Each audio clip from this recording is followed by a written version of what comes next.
బాలకోట గారు చెప్పండి, ఈ రోజు ఎస్సీ వర్గానికి సంబంధించి అసెంబ్లీ సాక్షిగా ప్రవేశపెట్టారు బిల్లుని, ప్లస్ కమిటీ కూడా తీర్పు ఇచ్చింది, దాన్ని ఎలా చూస్తారు మీరు? ధన్యవాదాలు. ఆంధ్రప్రదేశ్లో ఎస్సీ వర్గీకరణ అంశం ఈనాటిది కాదు.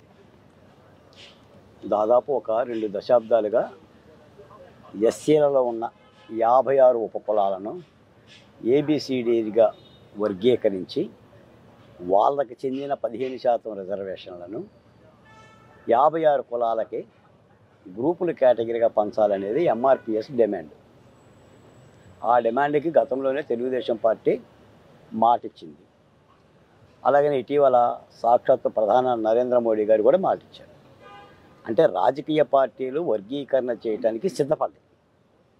ఆ రోజున ఉమ్మడి ఆంధ్రప్రదేశ్ను విభజించడానికి జాతీయ కాంగ్రెస్ పార్టీ ఎలా అయితే సిద్ధపడిందో, అలాగనే ప్రస్తుతం అటు తెలంగాణలోనూ ఇటు ఆంధ్రప్రదేశ్లో ఉన్న రాజకీయ పార్టీలు ఏబీసీ వర్గీకరణ చేయడానికి సిద్ధపడ్డాయి. ఇక వాళ్ళు సిద్ధపడ్డ తర్వాత వర్గీకరణ అయితే ఆగదు. నేను దళిత సామాజిక వర్గంలో మాల సామాజిక వర్గానికి చెందిన ఈ వర్గీకరణ ఏదో ఆగిపోతుంది అని అయితే నేను కూడా భావించటం. రాష్ట్రంలో కూడా 2 సామాజిక వర్గాలు, ముఖ్యంగా ప్రధానంగా ఏంటంటే ఎస్సీలలో 56 ఉపకులాలు ఉన్నాయి. అందులో ప్రధానమైన కులాలు 3. 1 మాదిగ, 2 మాల, 3 రెల్లి. ఈ 3 చాలా ప్రధానమైన కులాలు. ఇప్పుడు ఏమవుతుందంటే ఈ ఈ కులాల మధ్య కొంత అసంతృప్తి, అసమానతలు ఉన్నాయి. నిజానికి ఏంటంటే తెలుగుదేశం పార్టీ ఈ ప్రక్రియ చేయటానికి ముందు అటు మాదిగ ఎమ్మెల్యేలని, ఇటు మాల ఎమ్మెల్యేలను లేదా రెల్లి ఎమ్మెల్యేలను అన్ని సామాజిక కులాల ఎమ్మెల్యేలతో కూడా కూర్చొని 1-2 సార్లు మాట్లాడాల్సిన అవసరం ఉంది. లేదు అంటే రాష్ట్రంలో ఉన్న అన్ని రాజకీయ పక్షాలను అఖిలపక్ష కమిటీగా చేసి తాము తీసుకుంటున్న నిర్ణయాన్ని చెప్పాల్సిన ధర్మము ఉంది. 3, అసలు రాష్ట్రంలో అన్ని సామాజిక వర్గాల యొక్క పెద్దల్ని లేదంటే ఐఏఎస్లని, ఐపీఎస్లని, రిటైర్డ్ అయిన వాళ్ళని ఆయా సామాజిక కులాల పెద్దలను కూడా కూర్చోబెట్టి మాట్లాడాల్సిన అవసరం ఉంది. ఈ 3 ప్రక్రియ అయితే ఏం జరగల. ఏదో ఒక ఏకసభ్య కమిషన్, శర్మ గారి కమిషన్ వేసింది, ఫిర్యాదులు ఇవ్వమంది, ఏదో ఫిర్యాదులు ఇచ్చారు లిఖితపూర్వకంగా, క్యాబినెట్ తీర్మానం చేసింది, అసెంబ్లీలో పెట్టింది. అసెంబ్లీలో కూడా మీరు గమనించారా లేరో, మాల సామాజిక వర్గానికి సంబంధించిన ఎమ్మెల్యేలు పెద్దగా స్పందించాల. ఎందుకంటే సాక్షాత్తు చంద్రబాబు నాయుడు ఆ నిర్ణయాన్ని కట్టుబడి ఉన్నట్టు ప్రకటించాడు కాబట్టి ఇక చేయగలిగింది ఏమీ లేదు. ఈ రోజున రాజకీయాలు కూడా ఎలా ఉన్నాయంటే, ఒక పార్టీ అధినేత ఒక నిర్ణయం తీసుకుంటే ఆ నిర్ణయాన్ని తిరస్కరించడమో లేదంటే దాన్ని విమర్శించడమో చేసే పరిస్థితిలో ఏ కింది స్థాయి ఎమ్మెల్యే కూడా లేడు. అదే జరిగింది నిన్న శాసనసభలో కూడా. వెరసి అది శాసన మండలికి పోయింది. శాసన మండలిలో వైసీపీ పార్టీకి అధిక శాతం ఎమ్మెల్సీలు ఉన్నారు, దాదాపు 34 మంది. అక్కడ చైర్మన్ మోషే గారు ఆ బిల్లుని తిరస్కరించారు. అంటే వాళ్ళకున్న బలం అది. వైఎస్ఆర్ కాంగ్రెస్ పార్టీ మొదటి నుంచి కూడా నాకు తెలిసి జగన్మోహన్ రెడ్డి గారు ఈ వర్గీకరణకు అనుబంధంగా అయితే ఏం లేడు. ఎందుకంటే ఇది ఉపకులాల సమస్య, ఆయన విధానం ఆయనకుంది, తిరస్కరించబడింది. ఇప్పుడు ప్రభుత్వం ఆర్డినెన్స్ ద్వారా ముందుకెళ్దామని ఆలోచిస్తుంది. నిజానికి ఏంటంటే ఒక మంచి నిర్ణయం తీసుకుంటున్నప్పుడు 2 సభలో ఆమోదించాలి. 2 సభలో ఆమోదిస్తే ఉన్నతంగా ఉంటుంది. మొన్న 3 రాజధానుల బిల్లు సంగతి చూసుకోండి మీరు. శాసనసభ ఆమోదించింది, శాసన మండలి తిరస్కరించింది. శాసన మండలి తిరస్కరించినా కూడా ఏకపక్షంగా జగన్మోహన్ రెడ్డి గారు వెళ్ళారు. దాని మూలాన్ని ఏమైందంటే న్యాయస్థానాలకు వెళ్ళటం, ఉద్యమాలు చేయటం, ఇవన్నీ కూడా జరిగినాయి. కాబట్టి నేను అనేది ఏంటంటే ఏబిసిడి వర్గీకరణ నిలుపుదల చేస్తారా లేదని కాదు, కానీ ఇదంతా కూడా అంటే ఒక శాస్త్రీయమైన ప్రక్రియలో జరిగితే బాగుండేదని మా భావన. రెండోది ఏంటంటే 14 సంవత్సరాల క్రితం జరిగిన, అంటే 2011 జనాభా లెక్కల ప్రాతిపదికన రాష్ట్రాన్ని యూనిట్గా తీసుకొని విభజన ప్రక్రియ జరిగింది. నిన్న చంద్రబాబు నాయుడు గారు సాక్షాత్ శాసనసభలో మరో మాట ఏమన్నారంటే, రేపు 2026 నాటికి కొత్త సెన్సెస్ వస్తుంది, ఆ సెన్సెస్ ప్రకారంగా జిల్లాల యూనిట్గా మళ్ళీ వర్గీకరణ చేస్తాను అంటున్నాడు. అంటే ఒక ఏడాది తర్వాతే. అంటే ఇప్పుడేమో అదే ఇప్పుడేమో రాష్ట్ర యూనిట్గా చేస్తున్నారు, రేపేమో జిల్లా యూనిట్గా చేస్తామంటున్నారు. ఇప్పుడేమో 2011 జనాభా ప్రాతిపదికన చేస్తున్నారు, రేపేమో 26 జనాభా ప్రాతిపదికన చేస్తామంటున్నారు. అన్నప్పుడు ఏంటంటే మళ్ళీ ఈ రిజర్వేషన్ ప్రక్రియ ఏదో మారుతుంది. అదేదో సమగ్రంగా చేస్తే బాగుండేది అనేది మా భావన. వీటన్నిటికంటే ముఖ్యంగా అసలు విషయం ఏంటంటే ఈ రోజున ప్రభుత్వ రంగంలో ఉద్యోగాలు లేవు. ఇప్పుడు ఒక డిఎస్సి వేయటానికే దాదాపు నాకు తెలిసి 15 ఏళ్ళు పట్టింది. మన జగన్మోహన్ రెడ్డి గారు అసలు డిఎస్సి జోలికి పోలా. ఇప్పుడు చంద్రబాబు నాయుడు గారు డిఎస్సి వేస్తామంటున్నారు. అంటే రాను రాను ప్రభుత్వ రంగ ఉద్యోగాలు కుదేలైపోయినాయి, ప్రైవేటు రంగ ఉద్యోగాలే మిగులుతున్నాయి. వచ్చేదంతా కూడా పరిశ్రమలే. కాబట్టి ఇప్పుడు ఎస్సీలకి అది మాలైనా మాదిగైనా రెల్లైనా కూడా ప్రైవేటు రంగంలో కూడా రిజర్వేషన్లు కల్పించుకోవడానికి ఉద్యమాలు చేయాలి, లేదంటే ప్రభుత్వాల మీద ఒత్తిడి తీసుకురావాల్సిన బాధ్యతలోకి పడిపోయింది. వెరసి ఏమైందంటే ఒక మాట చెప్పాలి ఏంటంటే సహజంగా డాక్టర్ బిఆర్ అంబేద్కర్ కోరుకున్నది ఏంటంటే జాతరలో మేకల్నే బలిస్తారు, పుల్లుల్ని బలివ్వరు అని చెప్తాడు. అలాగనే రాజ్యాధికారం దిశగా ఈ క్రింది కులాలైన మాల మాదిగ రెల్లి 56 కులాలు, ఎస్టీ కులాలు, పేద వర్గానికి సంబంధించిన కులాలన్నీ కూడా ఒక రాజ్యాంగ ప్రయాణం చేపట్టినాయి. ఇప్పుడు ఈ ఏబీసీ వర్గీకరణ మూలాన దాదాపుగా ఆ రాజ్యాంగ ప్రయాణం అంటే అధికారం కోసం దళితులు పయనించే ప్రయాణానికి మాత్రం కొంత గండిపడుతుంది. ఇందులో చాలా చాలా అంశాలు కూడా నిమిడీకృతమైనవి. కాబట్టి ఈ ప్రక్రియ అయితే ఆగకపోయినా కూడా ఇక ఒక విధానం లాభం చేకూరుద్దా ఉపకులాలకు? ఇప్పుడు ఒక మాట ఏంటంటే మా రిజర్వేషన్లు 15% అండి రాజ్యాంగంలో పొందుపరిచినాయి. మా రిజర్వేషన్లు మేమే పంచుకుంటున్నాం. మాకేం అదనంగా ఒక్క రిజర్వేషన్ కూడా వచ్చేది ఏం లేదు. నిజానికి ఏంటంటే మాలా మాదిగలు ఇద్దరు కూడా ఒక మిత్రభావంతో సయోధ్యతో అన్నదమ్ముల భావంతో దీన్ని ఏదన్నా పరిష్కారం చేసుకుంటే బాగుండేది. కానీ ఆంధ్రప్రదేశ్లో అట్లా మిత్రభావంతో కాకపోకుండా కొంత శత్రుత్వ భావంతో ఉద్యమాల పరంగా రోడ్డు ఎక్కాల్సిన పరిస్థితి రావడం వలన ఈ రెండు ప్రధాన కులాల మధ్య తారతమ్యాలు వచ్చినాయి. కాబట్టి ఇప్పుడున్న వాతావరణంలో ఈ వర్గీకరణ చేయటం మూలాన నేనేదో చేసిన వాళ్ళకి ఏదో లబ్ధి వస్తుంది, చేయని వాళ్ళకి ఏదో కీడు వస్తుంది అనేది నేనైతే భావించట్లా. ఇప్పుడు కూడా నీకు మాలల్లో రాష్ట్ర వ్యాప్తంగా స్పందన ఎందుకు లేదంటే నిజానికి ఏంటంటే ప్రభుత్వ ఉద్యోగాలు లేవు. ఆ ప్రభుత్వ ఉద్యోగాలు లేకపోబట్టే 58 సంవత్సరాలు 60 సంవత్సరాలు 60 సంవత్సరాలు 62 సంవత్సరాలకి రిటైర్మెంట్కి ప్రకటించుకునే పరిస్థితి వచ్చింది. కాంట్రాక్ట్ బేసిక్, తాత్కాలికమైన ఎంప్లాయ్మెంట్ ఇవన్నీ కూడా తెచ్చారు. అందుకని ప్రైవేటైజేషన్ ప్రకారంగా సొసైటీ పోతుంది. కాబట్టి ఇప్పటికైనా ప్రభుత్వాలు ఏం చేయాలంటే ఈ ఎస్సీలకి అంటే అన్ని ఈ ఉపకులాల ఎస్సీలకు కూడా ప్రభుత్వ ఉద్యోగాల రిజర్వేషన్తో పాటు ప్రైవేటు రంగ ఉపాధి అవకాశాల్లో ప్రైవేటు ఉద్యోగాలను కూడా కల్పించాల్సిన అవసరం అయితే ఉందండి. కానీ వాడు జోలికి ఎవరో పోవడంలా. ఎందుకంటే ప్రైవేటు రంగంలో రిజర్వేషన్ అంటే వ్యాపారస్తులు కానీ పారిశ్రామికవేత్తలు కానీ అంగీకరించరు. ఆ దిశగా ఏదైనా చట్టాలు చేసుకోవాల్సిన అవసరం ఉంది. ఈ రోజు కాకపోయినా రేపైనా ఒక్క మాట చెప్తానండి.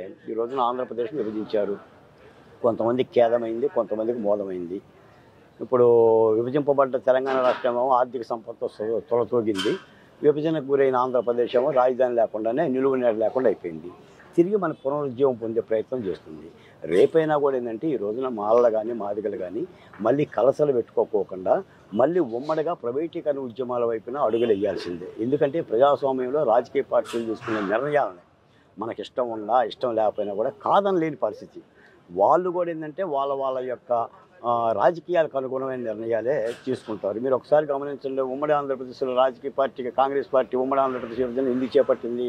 తెలంగాణ ప్రజలకు మేలు చేద్దామని చేపట్టిందా, లేదంటే అప్పుడు ప్రతిపక్ష పార్టీ తెలుగుదేశం పార్టీని రాజకీయాలకు దూరం చేద్దామని అధికారాన్ని దూరం చేద్దామని చేపట్టిందంటే రాజకీయ లబ్ధి కల్పిస్తుంటుంది. అసలు రాజకీయ లబ్ధి లేకుండా రాజకీయ పార్టీలు నిర్ణయాలు తీసుకోవాలి. గతంలో వైఎస్ఆర్ సపోర్ట్ చేశారు, మరి వాళ్ళ కొడుకు అసలు సపోర్ట్ చేయలేని పరిస్థితిలో ఉన్నాడు కదా. ఇప్పుడు సమాజంలో అసమానతలు ఉంటాయండి. ఇప్పుడు ఈ రోజున 56 కులాల మధ్య కూడా అసమానతలు ఉన్నాయి.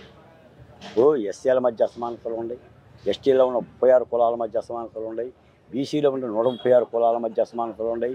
అలా ఆఖరికి అగ్రవర్ణాలు ప్రతి వర్గం ఇప్పుడు రెడ్డిలో ఉపకులాలు ఉన్నాయి, కమ్మల్లో ఉపకులాలు ఉన్నాయి, బ్రాహ్మణుల్లో ఉపకులాలు ఉన్నాయి.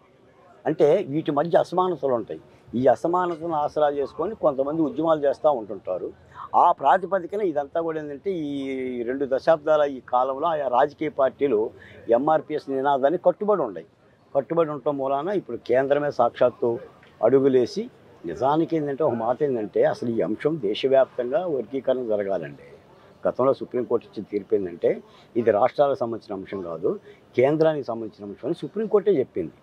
మొన్న మోడీ గారు రిజర్వేషన్లకి సాక్షాత్తు ఆయనే మద్దతు పలికిన తర్వాత సుప్రీంకోర్టు న్యాయస్థానం 6:1 చొప్పున కేంద్రం యొక్క బాధ్యతను రాష్ట్రాలకు అప్పచెప్పేసింది. అంటే ఆయా రాష్ట్రాలు వర్గీకరణ మీద నిర్ణయం తీసుకోవచ్చు అని ఒక తీర్పునిచ్చింది. దాని మూలన రాష్ట్రాలు ముందుకెళ్లాల్సిన పరిస్థితి వచ్చింది. ఇప్పుడు ముఖ్యంగా ఈ ఉద్యమం పుట్టింది ఉమ్మడి ఆంధ్రప్రదేశ్లో కాబట్టి అటు తెలంగాణ ఇటు ఆంధ్రప్రదేశ్ ప్రభుత్వాలు మాత్రం ఈ నిర్ణయం తీసేసుకుంది. రేపు భవిష్యత్తులో కూడా కర్ణాటక కానీ తమిళనాడు కానీ లేదా పంజాబ్ కానీ గుజరాత్ కానీ ఆ దృష్ట్యా ఏమైనా అడుగులు వేస్తాయో లేదో చూడాలి. పోతే ఏంటంటే ఎక్కడ కూడా ఈ సమస్య ఏ రాష్ట్రంలో కూడా 28 రాష్ట్రాల్లో లేదు, ఈ తెలుగు రాష్ట్రాల్లోనే ఉంది. దానికి కారణం ఏంటంటే ఇక్కడ ఒక ఉద్యమం జరిగింది కాబట్టి, రాజకీయ పార్టీలు కూడా మాట ఇచ్చినాయి కాబట్టి ఆ దిశగా అడుగులు వేస్తున్నాయి. నేనైతే ఒక దళిత సామాజిక వర్గ ప్రతినిధిగా చెప్పేది ఏంటంటే మాలలో మాదిగలు రెల్లులు 56 ఉపకులాలు కూడా ప్రైవేటు రంగ రిజర్వేషన్ల మీద కూడా దృష్టి పెట్టండి. దానికోసం ప్రభుత్వాల మీద ఒత్తిడి తీసుకురండి. అటు ప్రజాప్రతినిధులు కానీ ఎమ్మెల్యేలు కానీ లేదా వివిధ రంగాల్లో పోరాటం చేయాలి. ప్రైవేటు రంగ రిజర్వేషన్ల పోరాడుకోవాల్సిందే. సాధ్యం అవుతుందంటే ప్రభుత్వాల మీద ఒత్తిడి కావాల్సిందే. ప్రభుత్వాలు తలుచుకుంటే ఎందుకు సాధ్యం కాదు? ప్రైవేట్ రంగంలో రిజర్వేషన్లని ప్రభుత్వాలు చేయాలి అనుకుంటే ఎందుకు సాధ్యపడదు? ఈ రోజున ప్రభుత్వ ఉద్యోగాలు కుదేలేనప్పుడు మరి వారికి ఉపాధి అవకాశాలు ఏముండే చెప్పండి. ఈ రోజున మీరు ఒక పరిశ్రమ పెట్టారు, 1000 కోట్లతోనో 500 కోట్లతోనో మీరుగా రిజర్వేషన్లు ప్రకటించరు కదా, ఇవ్వాలి కదా. ఇప్పుడు ప్రైవేట్ భూములు కావాలంటే పేదల భూములే తీసుకునే పరిస్థితి ఉంది కదా. పేదల భూములే తీసుకుంటున్నారు, ప్రభుత్వ రాయితీలు తీసుకుంటున్నారు, ప్రభుత్వానికి సంబంధించిన రెడ్ కార్పెట్ పరిచి అన్ని సదుపాయాలు తీసుకుంటున్నారు. మీరు రిజర్వేషన్ చేసినప్పుడు ప్రభుత్వ ఉద్యోగాలు కుదేలైనప్పుడు ప్రైవేట్ రంగంలో రిజర్వేషన్ చేయడానికి ఇబ్బంది ఏముంది? ఇప్పుడు ప్రజలకే కదా ఉపాధి అవకాశాలు, వాళ్ళు చెప్పేది కూడా అదే కదా. మరి సామాజిక న్యాయం అంటే విభజన ఒకటి చేస్తే సామాజిక న్యాయం అవుతుందా? ఆ విభజింపబడ్డ కులాలకి అవకాశాలు చేపించాలి కదా, ఉద్యోగ అవకాశాలు ఉపాధి అవకాశాలు చేపించాలి కదా. పోయిపోతే అంతకంటే ముఖ్యమైన విషయం ఏంటంటే సుప్రీంకోర్టు ఇంకో మాట కూడా చెప్పింది, క్రిమినలైజేషన్ అని ఒక మాట వాడింది. క్రిమినలైజేషన్ పాటించండి అని. అంటే ఒక కుటుంబం రిజర్వేషన్ పొందితే ఆ రిజర్వేషన్ నుంచి తదుపరి వాళ్ళని పొందకుండా అందులో నుంచి మినహాయింపు చేయాలి అని. అంటే ఉదాహరణకి మీరు ఎమ్మెల్యే అయ్యారనుకోండి రిజర్వేషన్ ఫలంగా, రేపొద్దున మీ కుటుంబానికి ఎమ్మెల్యే సీట్ ఇవ్వకూడదని. మళ్ళీ మీరు ఎంపీ అయ్యారనుకోండి మీ కుటుంబానికి ఎంపీ ఇవ్వండి. మీరు ఐఏఎస్ అయితే మళ్ళీ మీ కుటుంబానికి ఇవ్వకూడదు. సాధ్యం కాదు కాబట్టి దాన్ని డిలీట్ చేశారు. మొన్న ఈ మధ్య ఏంటంటే కేంద్రంలో ఉన్న పార్లమెంటు మెంబర్లు అందరూ కూడా ఈ ఎస్సీ సామాజిక వర్గానికి సంబంధించిన మాలలు కానీ మాదిగలు కానీ మోడీ గారి దగ్గరికి వెళ్ళి ఈ క్రిమినలైజేషన్ని విత్డ్రా చేయమని చెప్పి ఉపసంహరించమని చెప్పి కేంద్ర క్యాబినెట్ ఆమోదం కూడా ఏదో పెట్టుకున్నట్టున్నారు. అంటే ఏంటంటే రాజకీయ పార్టీలు ఏమర్థం అవుతుంటే వాళ్ళకి అవసరమన్నీ చేస్తున్నాయి, ఖచ్చితంగా పనికి వస్తాయి అనుకునే అయితే డిలీట్ చేస్తుంది. ఇప్పుడు ఈ విధమైన తరహా జరుగుతుంది. నిజానికి ఏంటంటే అంటే సాధారణంగా చెప్తున్నారు, ఇది అంబేద్కర్ యొక్క సామాజిక న్యాయం అంబేద్కర్ గారే చేయమన్నారని చెప్పిన భారం అంతా మళ్ళీ అంబేద్కర్ మీద వేస్తున్నారు. 77 సంవత్సరాలైనా కూడా దేశంలో అసంతృప్తులు ఉన్నాయి, నిరక్షరాస్యత ఉంది, వివక్షత ఉంది, పేదరికం ఉంది. ఇవన్నీ కూడా మాయని మచ్చలు. ఈ రోజున మీరు మొన్న గత 5 ఏళ్ళ వైసీపీ పరిపాలనలో చూశారు. ఇప్పుడు డ్రైవర్ సుబ్రహ్మణ్యాన్ని ఎందుకు హత్య చేశారు? ఇంకో సామాజిక వర్గం ఎందుకు హత్య చేయాల? డాక్టర్ సుధాకర్ని ఎందుకు రోడ్డు మీద అరెస్ట్ చేసి ఇబ్బంది పెట్టి హననం చేసి ఉద్వేగానికి గురి చేశారు? ఇంకో సామాజిక వర్గాన్ని ఎందుకు చేయాలా? అంటే ఎన్ని ఏంటంటే ఇప్పటికీ ఆ వివక్షత ఉంది. మాలల మీద ఉంది, మాదిగల మీద ఉంది, రెల్లుల మీద ఉంది. కాకపోతే ఏంటంటే కొంత ఏంటంటే 77 సంవత్సరాల్లో కొన్ని సామాజిక వర్గాలకు ఉద్యోగ ఉపాధి అవకాశాలు కొద్దిగా ముందుకు రాణించినాయి కాబట్టి కొంత వాళ్ళకి లేదు. కానీ సమాజంలో అయితే అదంతా పేరుకుపోయి ఉంది. ఇదైతే నాకు తెలిసి అయితే ఒక అశాస్త్రీయమైన విధానంలోనే జరిగిందని అనుకుంటున్నా.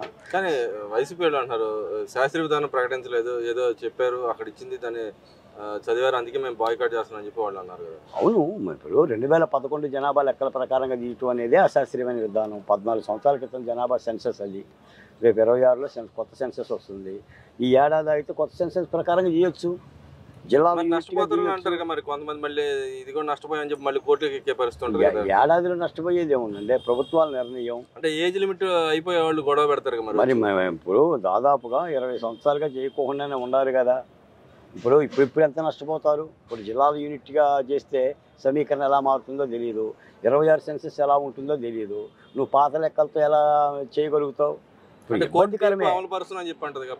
ఒకటంటే నీకు సాక్షాత్తు కూటమి ప్రభుత్వం చెప్పిందండి అసెంబ్లీలో, మేము మాట ఇచ్చాం ఆ మాట నిలబెట్టుకున్నాం అని చెప్పింది. దానికి అది కట్టుబడి ఉంది. ఇప్పుడు ఏంటంటే ఇది జరిగినా జరగకపోయినా ప్రభుత్వ ఉద్యోగాలు మాత్రం పెద్దగా లేని మాట యథార్థం. కాబట్టే పెద్దగా దీని మీద కూడా స్పందనలు రావటంలో నేను ఏదైనా సరే దళిత బహుజన కులాల తరఫున నేను చెప్పే మాట ఏంటంటే ఈ 56 ఉపకులాలు కూడా ప్రైవేటు రంగ రిజర్వేషన్ల మీద ప్రభుత్వాల మీద ఒత్తిడి తీసుకురండి.